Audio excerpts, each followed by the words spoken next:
మీ పిల్లలు ఫారెన్లో చదవాలనేది మీ కల? మీ కలను నిజం చేసే ఏకైక సంస్థ విదేశ్ కన్సల్ట్స్.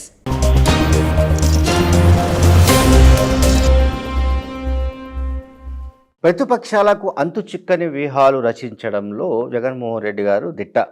జగన్మోహన్ రెడ్డి గారు 2019లో అయినా లేకుంటే 2024లో జరిగే ఎన్నికల్లోనైనా కూడా ఆయన అటువంటి అంతు చిక్కని వ్యూహాలను అనుసరించడానికి సిద్ధమైనట్టుగా తాజా పరిణామాలు సూచిస్తున్నాయి. ఇందులో ప్రధానంగా ఏంటంటే అనూహ్యమైన ఎత్తుగడలు, అంటే అభ్యర్థుల మార్పులకు సంబంధించి ఇదివరకే మనం చాలాసార్లు మాట్లాడాం. అభ్యర్థుల మార్పులు, చేర్పులు, అట్లాగే అండ్ సీట్ల మార్పులు, అంటే ఒక చోటు నుంచి ఇంకొక చోటుకు షిఫ్ట్ చేయడం. లైక్ చిలకలూరిపేట నుంచి ప్రాతినిధ్యం వహిస్తున్న మంత్రి విడుదల జరిగి గుంటూరు వెస్ట్కి పంపించడం కానీ, అట్లాగే మరికొంతమంది వేరే కాన్స్టిట్యూన్సీకి పంపించడం కానీ, వీటన్నింటికీ తోడు కడప ఎంపీగా ఉన్న అవినాష్ రెడ్డిని జమ్మలమడుగు నుంచి అసెంబ్లీకి పోటీ చేయించాలని జగన్మోహన్ రెడ్డి గారు ఆలోచిస్తున్నట్టుగా ఒక కథనం వెబ్సైట్లలో దర్శనమిస్తోంది. సరే, ఇంకా అఫీషియల్గా వైసీపీ ప్రకటించలేదు.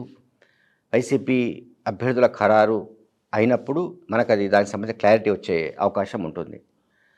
బట్ ఇది అవినాష్ రెడ్డిది పాయింట్ నేను ఎందుకు చెప్పదలుచుకున్నానంటే, ఆయన వ్యూహాలు, అంటే జగన్మోహన్ రెడ్డి గారి వ్యూహాలు ఏంటంటే మెరుపు వ్యూహాలు ఉంటాయి. ఆ మెరుపు వ్యూహాలను పసిగట్టడం అనేది టీడీపీకి కానీ, అంటే చంద్రబాబు నాయుడు గారికి కానీ, పవన్ కళ్యాణ్ కానీ సాధ్యమే పని కాదు. వాళ్ళు ఇప్పుడు అంటే వాళ్ళు నిద్ర నుంచి లేచి తేరుకునే లోపే ఆయన ఈ మెరుపు వ్యూహాలను అమలు చేసి పారేసే రకం జగన్ గారు. సో కడప ఎంపీగా 2 సార్లు 2014లో 19లో గెలిచిన అవినాష్ రెడ్డిని జమ్మలమడుగు నుంచి అసెంబ్లీకి పోటీ చేయించాలని ఆయన ఆలోచిస్తున్నట్టుగా ఒక సమాచారం ఫ్లోట్ అవుతోంది. ఇంకొకటి, కడప నుంచి లోక్సభకు వైఎస్ భాస్కర్ రెడ్డి అన్న ఆయన సోదరుడు ప్రకాష్ రెడ్డి కుమారుడు అవుతాడు. ప్రకాష్ రెడ్డికి మనవడు, అంటే భాస్కర్ రెడ్డి మనవడు అందాం. వైఎస్ భాస్కర్ రెడ్డి కొడుకు వైఎస్ అవినాష్ రెడ్డి. వైఎస్ భాస్కర్ రెడ్డి అన్న ప్రకాష్ రెడ్డి కుమారుడైన మదన్ మోహన్ రెడ్డి కొడుకు డాక్టర్ అభిషేక్ రెడ్డి. డాక్టర్ అభిషేక్ రెడ్డి పేరు మనం 2019లో కూడా విన్నాం. లోక్సభకు, అసెంబ్లీకు సమ్వేర్ ఎక్కడి నుంచో పోటీ చేసే అవకాశం ఉంది, పోటీ చేయించే అవకాశం ఉందని. బట్ అప్పుడు సరే వేరియస్ రీజన్స్ సాధ్యం కాలేదని అనుకోవాలి. ఈసారి మాత్రం ఖచ్చితంగా అభిషేక్ రెడ్డిని, ఆయన ఇప్పుడు విశాఖపట్నంలో వృత్తిరీత్యా డాక్టర్గా ప్రాక్టీస్ చేస్తున్నాడు, ఆయనను కడపకు ఎంపీగా నిలబెడితే ఎట్లా ఉంటుందన్న అంశం పైన ఆయన జగన్మోహన్ రెడ్డి గారు ఒక ఏమంటాము ఆ పార్టీకి సంబంధించిన నాయకులతో మంత్రాలు జరుపుతున్నట్టుగా తెలుస్తుంది. ఇంకా అది ఫైనలైజ్ కాలేదు. తర్వాత ప్రస్తుతం జమ్మలమడుగు సిట్టింగ్ ఎమ్మెల్యేగా సుధీర్ రెడ్డి గారు ఉన్నారు. సో సుధీర్ రెడ్డికి ఒకవేళ ఆయనకు టికెట్టు లేదు అని అంటే అక్కడి నుంచి అవినాష్ రెడ్డిని పోటీ చేయించడం గ్యారంటీ అయితే సుధీర్ రెడ్డికి శాసన మండలిలో ప్రాతినిధ్యం కల్పించే అవకాశాలు ఉంటాయి. అలాగే 2009లోనే